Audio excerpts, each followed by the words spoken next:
Conservation of energy. We have seen energy transforming from one form to the other. Let us study this with the help of another example. A cannonball is fired from a cannon.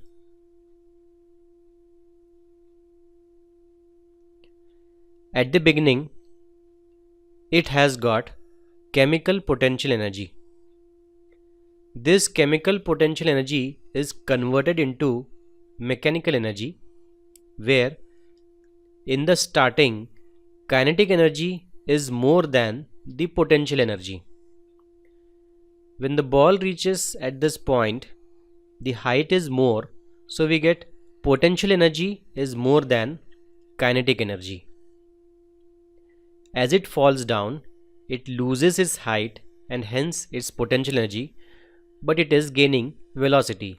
Hence, kinetic energy becomes more than potential energy. At this point, when it falls on the ground, it also has sound and heat energy. So we see energy changes from one form to the other. Energy is transformed whenever work is done. Transformation of energy is essential so that energy is of practical use.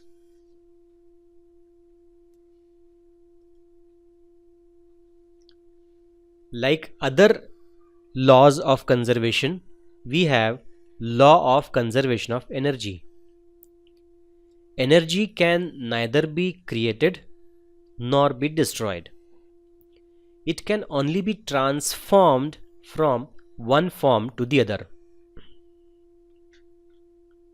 During this transformation, total energy remains same or is conserved.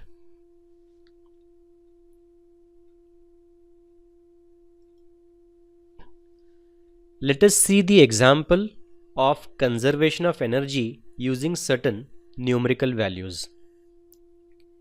Here we see a skier skiing down a mountain plain. At the top, let us assume that the skier has potential energy 50,000 joules. How did we arrive at this value of 50,000 joules? Let us assume that his mass is 50 kg, acceleration due to gravity g is 10 meter per second square, its height is 100 meters. We know potential energy is mgh, so we get 50 into 10 into 100 equals 50,000 joules. At this point, its kinetic energy would be 0 because his velocity is 0.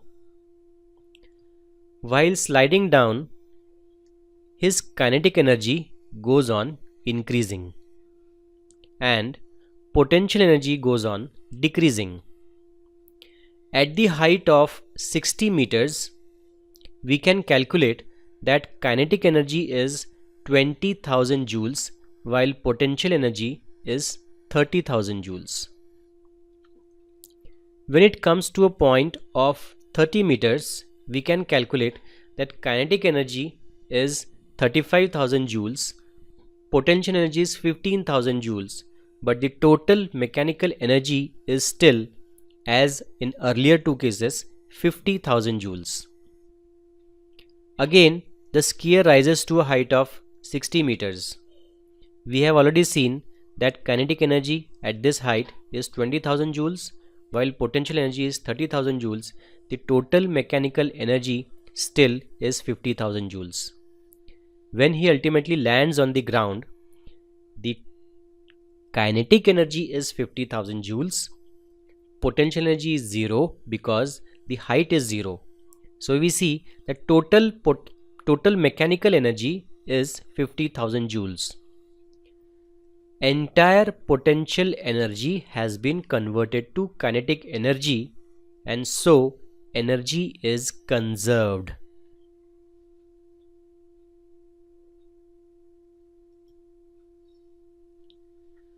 Let us try to prove the law of conservation of energy using a mathematical model.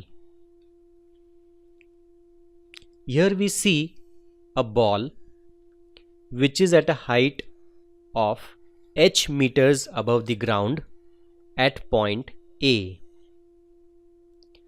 The ball falls down through a distance of x meters and reaches point B.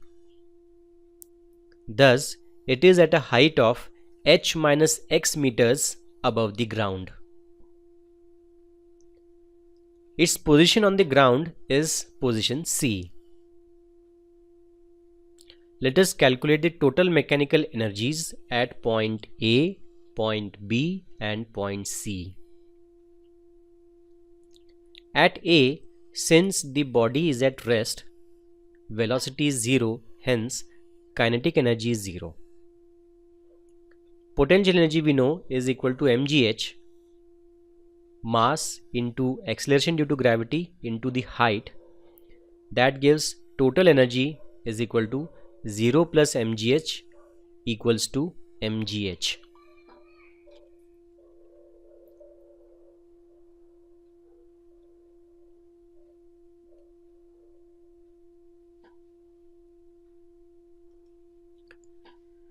In the second case, the ball has fallen through a distance x and reached point B.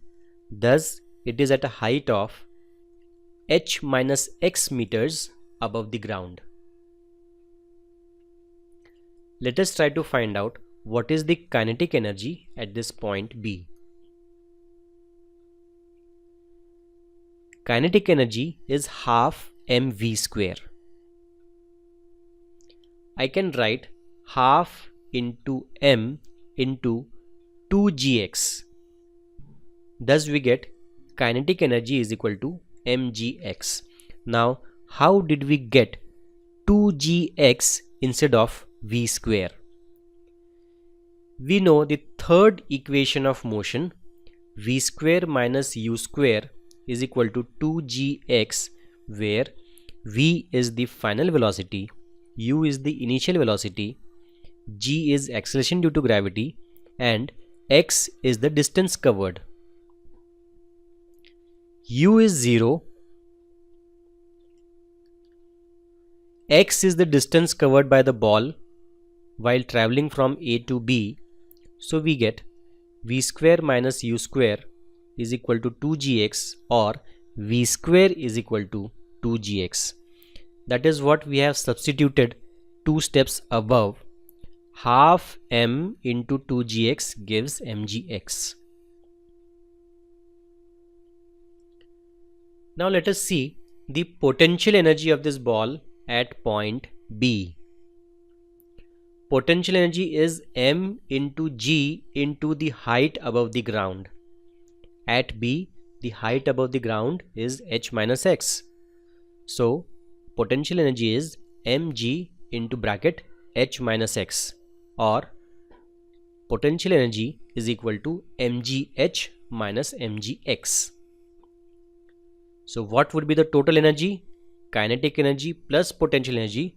So mgh plus mgx minus mgx. That gives us total energy is mgh. Total energy at A also was mgh.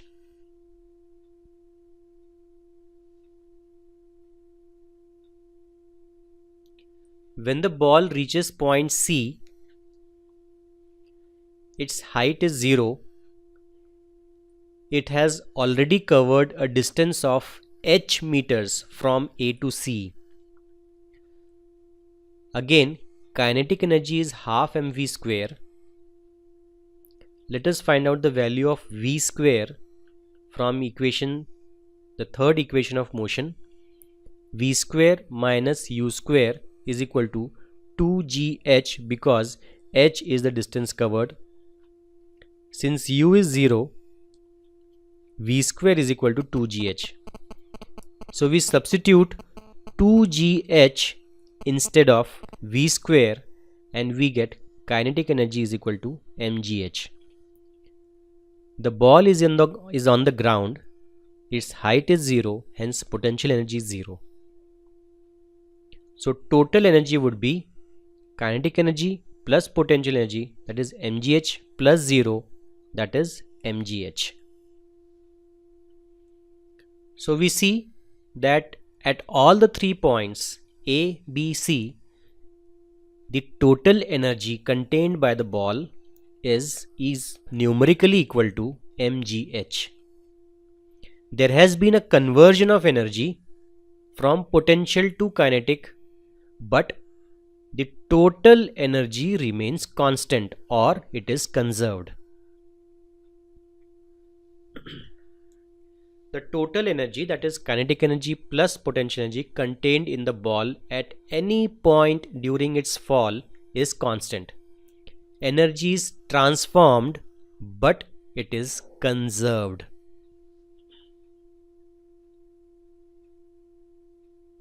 Thank you.